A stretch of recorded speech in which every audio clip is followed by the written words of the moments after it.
శ్రీగురుభ్యో నమ. శ్రీమాత్రే నమ.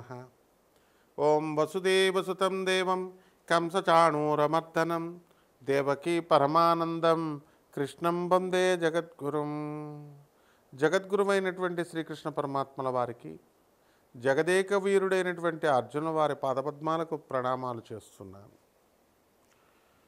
ఇక్కడ మనకి కుంభరాశి వారికి జన్మరాశిలోకి రాహుగ్రహము 18 నెలల విరామం తర్వాత మీనరాశిలో నుంచి మనకి వస్తున్నాడు జన్మరాశిలో కుంభరాశి వారికి.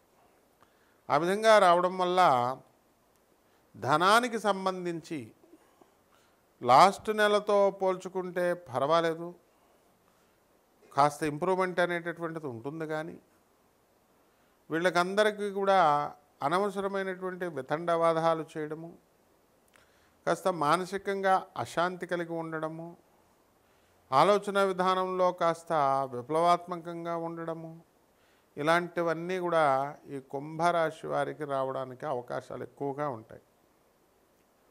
కాబట్టి ఈ కుంభరాశి వారంతా కూడా మీరు అనుకున్న పనులు అనుకున్నట్లు అవడం లేదు అనేటటువంటి ఒక అసంతృప్తి ఉంటుంది. ఈ యొక్క మనకి కేతువు అష్టమ స్థితిగతుడై మే 29వ తారీఖు వరకు కుంభరాశి వారిని చాలా ఇబ్బందులు పెడుతూ ఉంటాడు.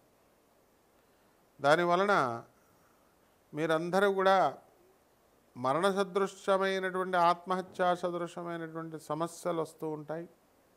అరే బాబు, ఈ పనులన్నీ కూడా నేను భరించలేకపోతున్నాను, ఆత్మహత్య చేసుకుంటే సరిపోతుందేమో అనేటటువంటి ధోరణిలో మీరంతా కూడా ఆలోచించడానికి అవకాశాలు ఉంటాయి. అలాగే ఈ యొక్క రాహుగ్రహం చాలా ప్రమాదకరమైనటువంటి గ్రహం. ఇది ఆ శనిగ్రహానికంటే కూడా చాలా సమస్యలు తీసుకొస్తుంది. ఈ కుంభరాశి వారికి మరి మిత్రక్షేత్రంలోనే మరి ఈ యొక్క రాహుగ్రహం ఉండడం వల్ల తన స్వక్షేత్రం అది. కాబట్టి మిమ్మల్ని ఎక్కువగా ఇబ్బంది పెట్టకపోయినా మీకు గతంలో లేనటువంటి అనుమానాలు, ప్రతి విషయం పట్ల అనుమానాలు, ఇలాంటివన్నీ కూడా ఈ యొక్క కుంభరాశి వారికి రావడం అనేటటువంటిది జరుగుతూ ఉంటుంది. కాబట్టి కుంభరాశి వారు ఏమండి మేము అప్పుల పాలైపోతున్నామండి అని బాధపడుతున్నటువంటి వాళ్ళ చాలామంది ఉంటారు. కాబట్టి వీళ్ళందరికీ కూడా ఇప్పుడు ఈ మే 14 తర్వాత 2025వ సంవత్సరంలో పంచమ స్థానంలోకి గురుగ్రహం రావడం ద్వారా మీకు అనేకమైనటువంటి శుభకార్యాలు చేస్తుంది, మీకు ధనం వచ్చేలాగా చేస్తుంది, సంతానం లేనటువంటి వాళ్ళకి సంతానం కలిగించడము, ఇలాంటివన్నీ కూడా మీకు జరుగుతూ ఉంటాయి. కాబట్టి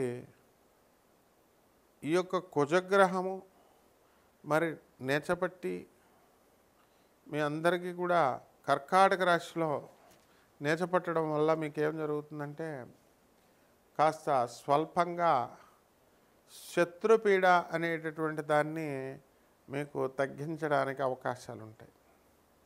అలాగే పైల్స్ ఇలాంటి వ్యాధులతో బాధపడుతున్నటువంటి వాళ్ళందరికీ కూడా చాలా అధికంగా రక్తస్రావం, రక్తం పోవడం, దాని ద్వారా మీ యొక్క బ్లడ్ కౌంట్ చాలా తక్కువగా పడిపోవడము, అవన్నీ కూడా మళ్ళీ మనం జాగ్రత్తగా తీసుకొని 2 ప్యాకెట్ల బ్లడ్ ఎక్కించుకోవడం, మళ్ళీ నార్మల్గా రావడం, ఈ విధంగా ఈ ప్రాసెస్లో ఈ యొక్క కుంభరాశి వారంతా కూడా ఉండడం చాలామంది ఎక్కువ మంది ఇలా జరగడం అనేటటువంటిది జరుగుతూ ఉంటుంది. అయితే ఈ యొక్క రాశి వారంతా కూడా మీరు అద్భుతాలు మీరు చేస్తారు. పని లేదు అనుకున్నటువంటి వాళ్ళందరికీ కూడా పని దొరకడము, రాహుగ్రహ ప్రభావం వలన మీకు దూరపు బంధువుల యొక్క మరణము, దాని ద్వారా ఆ మరణ వార్తలు వినడము, భూత ప్రేతాత్మలన్నీ కూడా అనుభవంలోకి రావడం, మీ మీద వాలినట్టుగా దెయ్యం పట్టుకున్నట్టుగా పితృదేవతలంతా ఎక్కువగా కల్లోకి రావడం, ఎక్కడో పితృదేవతలు ఎవరో దూరపు బంధువులు మరణిస్తే మీ పేరు మీద మీకు ఆస్తులు రాసేయడము, ఇలాంటివన్నీ కూడా జరుగుతూ ఉంటాయి. ఇక మీ భార్యాభర్తల మధ్య వాదోపవాదాలు గతంలో చాలా ఎక్కువగా చేసుకుంటూ ఉండేవారు. అలాంటి వాదనలన్నీ కూడా మీకు తగ్గిపోయాయి అన్నమాట. కాబట్టి మీరు ఇప్పుడు అనుకున్న పనులన్నీ కూడా సౌమ్యంగా మీరు చేసుకోవడము, నిదానంగా ఉండడము, ఇలాంటివన్నీ కూడా జరుగుతూ ఉంటాయి. రోజు కూడా చికెను ముక్కల్లో పెట్టి చికెన్లు మటన్లతోనే మీకు భోజనాలు, పండగలు, బంధువులకి అందరికీ కూడా చక్కగా మీరు ఆదరిస్తారు. మంచి పార్టీలు, పబ్బాలు, డైలీ నిత్య పెళ్ళికొడుకులాగా మీకు మీ జీవితం అనేది సాఫీగా ఈ సంవత్సరం అంతా కూడా వెళ్ళిపోతుంది. ఇక రైతులు ఉన్నారు, రైతుల పరిస్థితి బాగుండలేదు పాపం. కానీ ఈ సంవత్సరము కొన్ని చిన్న చిన్న పరిహారాలు చేసుకోవాలమ్మా. గురువు యొక్క అనుగ్రహం ఉండాలి, గురువు యొక్క శాపాలు ఉండకూడదు. అంటే సద్గురువులు ఉండాలి నాయన, మంచి చెప్పేటటువంటి వాళ్ళు. అసలే రాహుగ్రహము చాలా ప్రమాదకరమైనటువంటి గ్రహము. దుర్మార్గులైనటువంటి వాళ్ళని, దురాశ చూపించేటటువంటి వాళ్ళని ఉంటుంది.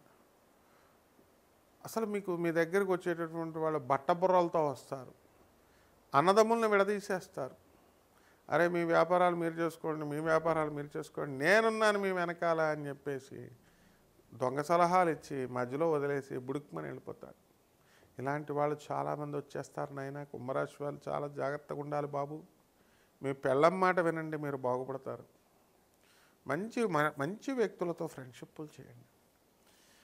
ముగ్గురేసి నలుగురేసి గురువుల్ని మెయింటైన్ చేయడం, ముగ్గురేసి నలుగురేసి పెళ్ళాలని మెయింటైన్ చేయడంతో ఉన్నది కూడా పీకుద్ది అనమాట. ఉన్న గురువు కూడా పీకుతాడు. ఉన్న గురువు పీకడమే కాదు, గురుమండలంలో గురువులు ఉంటారు, చెప్పించేస్తారు మిమ్మల్ని. చాలా జాగ్రత్తగా వ్యాపారాలు చేసుకోవాలమ్మా. ఏమండి మాకు వ్యాపారాల్లో మాకు పెట్టుబడులు చాలా తక్కువగా ఉన్నాయండి, ఏమండి మేము వర్క్ చేసినటువంటి వాళ్ళు మాకు డబ్బులు ఇవ్వడం లేదండి అనేటటువంటి వాళ్ళందరికీ కూడా వాళ్ళకి మొత్తం మీ డబ్బులన్నీ మీకు వచ్చేస్తాయమ్మా. అందువలన ఇప్పుడు సింహరాశిలో ఒక పేరు తీసుకున్నామండి, మౌర్య అని పేరు తీసుకున్నాం. మౌర్య కిందకు ముందు జుట్టు తక్కువగా ఉండేది. ఇప్పుడు రాహుగ్రహం చక్కగా సింహరాశిలోకి రావడం ద్వారా మీకు జుట్టు బాగా పెరుగుతుంది, ఆనందంగా తయారైపోతాడు, క్రియేటివిటీ బాగా పెరిగిపోతుంది, పెళ్లి సంబంధాలు కుదిరిపోతాయి.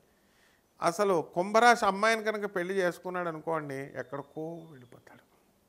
ఇప్పుడు ఉదాహరణకి నళిని అని ఒక అమ్మాయి వృశ్చిక రాశి అమ్మాయిని చేసుకున్నాడు అనుకోండి, వాళ్ళ మనస్తత్వం బాగుండదు, దొంగోళ్ళు పెళ్లి చేసుకుంటారంటారు వాళ్ళు. ఇలా అనమాట, ఒకళ్ళకొకళ్ళు పొంతన కుదరదు. అదే కుంభరాశి అమ్మాయిని పెళ్లి చేసుకున్నాడు అనుకోండి, అద్భుతంగా ఉంటుందన్నమాట. ఇలాంటి కొన్ని కాంబినేషన్స్ ఇలాంటివన్నీ కూడా ఉంటాయి.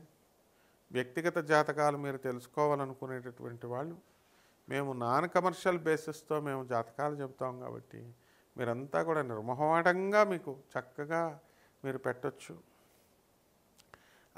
అలాగే పేదవారికి మనుధర్మశాస్త్రం చెప్తుందమ్మా, పేదవారికి నోట మీరు పేద ప్రజలకు అందరికీ కూడా సేవ చేసుకోవాలి. అనాథ పిల్లలకి, వికలాంగులకి, తర్వాత ఈ యొక్క సాధువులకి అందరికీ కూడా మరి పరిహారాలు కొన్ని చెప్తాను.